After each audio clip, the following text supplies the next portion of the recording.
Dustin, thank you for joining us. We'd like to welcome world number one and reigning FedEx Cup champion, Dustin Johnson, into the interview room here at the Valspar Championship.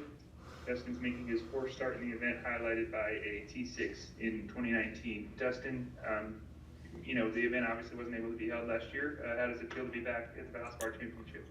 Yeah, it's good. I think it's a great event. It's a good golf course. It's tough. I like it. I haven't played here a bunch, but a few times I have. I like the golf course, and yeah, it should be a good week.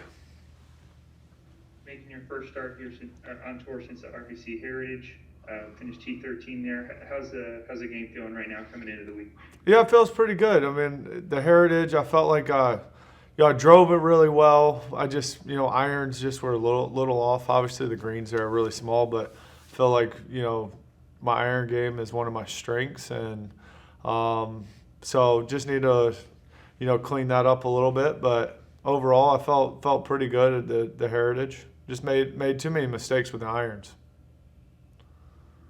All right, thank you. And with that, we'll open it up to questions. If you have a question for Dustin, please type your name into the chat window, and I will call on you. Give those a second to come in here.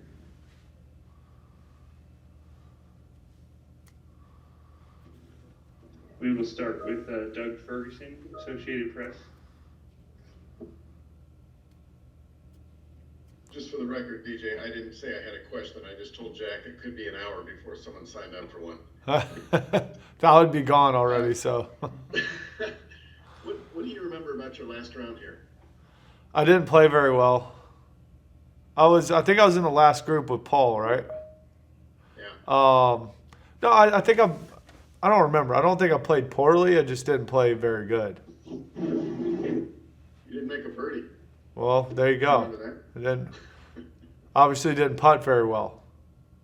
That would be probably accurate. When you look at the state of your game, it seems like from, I want to say Sunday at Riviera, it's not like you played bad. It's just you've not put pieces together. And I'm wondering if you feel that's the case. Is it frustrating? And what's keeping you, do you think, from having everything at least in decent order?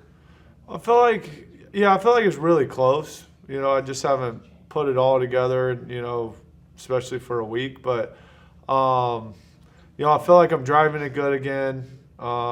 Just the only thing, just a little off with the irons. I mean, that was in Hilton Head. I mean, obviously I hit a lot of good shots, but just didn't, hit enough and made too many costly mistakes with irons. But it feels like it's getting better and it's trending in the right direction. Thank you. Yeah. I'll probably be back. I'm sure. Mary Fiello, Tampa Bay Times, go ahead. Hi, Dustin. I was curious just what you either really like about this course or what kind of stands out to you, what makes it challenging, whether that be the snake pit or whatever else that you've kind of encountered during your time here.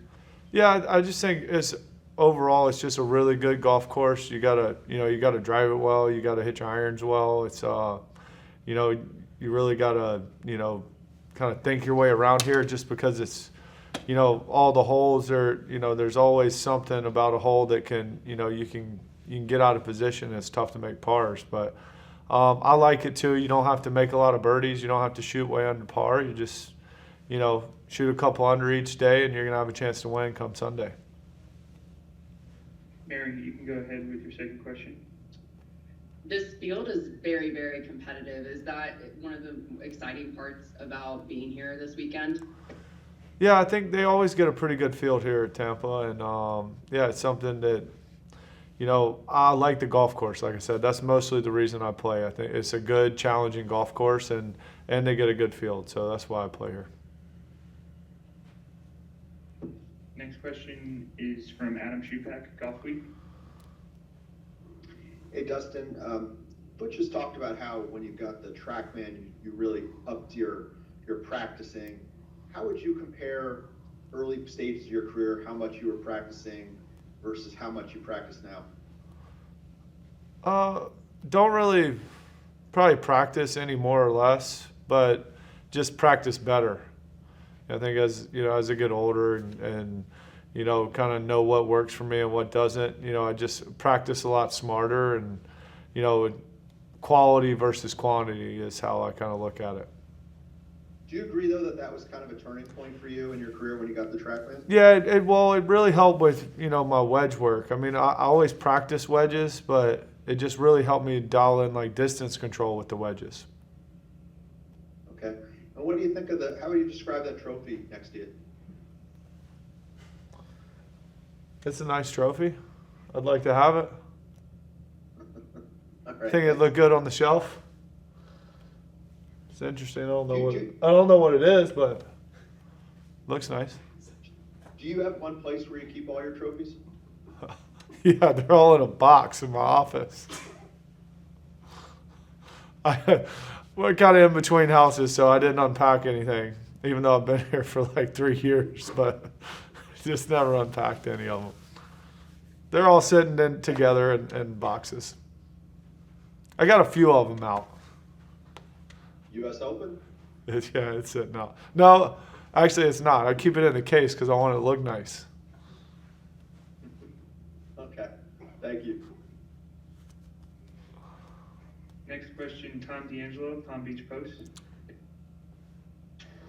Hey, Dustin. Hey, I wonder what you thought about the bonus pool that they've announced last week, the $40 million bonus pool. Will you guys, will you look at it? I mean, will you try to figure out what is going to go into it? There's a lot of metrics that are going into this, and then also some people are believing that could they have? They're not doing much for the middle to lower end guys who may need some of this money more than guys who would get it. What are your thoughts on all that? I haven't really thought too much about it. I mean, I know there's a lot that goes into it, like you said, but Tiger and Phil would be probably the top two, I would imagine. But it's obviously it's nice. The tour's kind of the guys who kind of make the tour or what it is, or the top guys on the tour who put in a lot of the work each and every week and draw big crowds. I mean, it's kind of giving them a kind of a thank you. So I like it. I think it's nice of the tour to do, and it's deserved. Brooks said that no matter whether Tiger plays or not, he should be number one because he's the guy that kind of, what he said is you guys are making all this money because of Tiger. Do you agree that even if he doesn't swing a club this calendar year, that he'd probably still be number one? Yeah, I mean, Tiger he's made a huge impact on the game of golf, and we're all very thankful for Tiger and what he's done. So, yeah, absolutely, he definitely deserves it. And if I could, real quick, you said you're in between. Are you still living? Are you going to be living in North Palm Beach? Do you have a home? Or are you still? I'm gonna live in that area, yes, sir. I'm not moving. Okay, thank you. As promised, we'll go back to Doug Ferguson. Can you say what your address is? You want my address? No. I have a couple other questions, a little bit off topic, but I know you look forward to any major, what's coming next, but does it ratchet up a notch when it's in your home state? Does Kiawah become a bigger deal just because of where it is?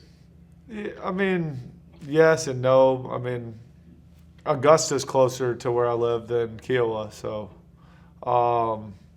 But yeah, I mean, obviously it's great to play a major in my home state, and I'll have, depending on how many fans are there, but I'll have a lot of support. So definitely looking forward to it. Obviously, I played there. When was it there last? 12 somewhere, yeah. 12, yeah. Somewhere back there. Obviously, really good golf course, very difficult, and looking forward to going back. And then two more things. Have you been vaccinated, and do you have any interest, or what's your position on that? I have not been vaccinated yet. I plan on getting it. I'm gonna speak to my doctor again though about it, but yeah, I mean the plan is to get it here shortly. Okay, and then a money question for you.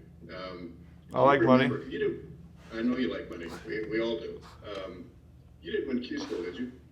I did not win. No, I finished like 6th or 14th, 13th. I had a bit of a meltdown on the last 9 holes. Not meltdown, but I was losing it a little bit. I was playing really well, but I missed like 3 putts that were like this long coming down the stretch. I mean, I'd call that a meltdown, but you do what you want. Hey, I made it. That's right. That's all that matters. Absolutely. The money question though is, do you remember the first kind of significant paycheck you got? Yeah. It's 25 What grand was it? for making the tour. What was your first big check you got from? Well, maybe not. I got that. That was one. I think right when I signed, I got, I don't know, it was maybe like 150 or something. I don't know. It wasn't very big, but it was huge to me because I had $0 in my bank account when I got that check. What was that like, and what did you do with it? Was there any temptation to? It was a good Christmas.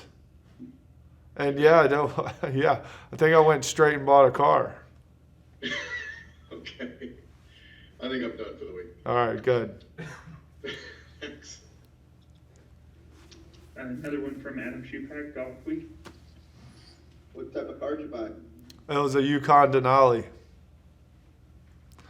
My family, they had like my dad's mom and her brother, so my grandma, they had a GMC dealership, so I bought one from them.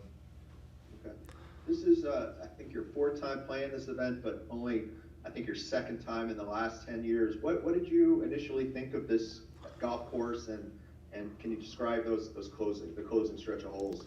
Yeah, it's good golf course. I always liked it. It just never really fit in the schedule that well. So,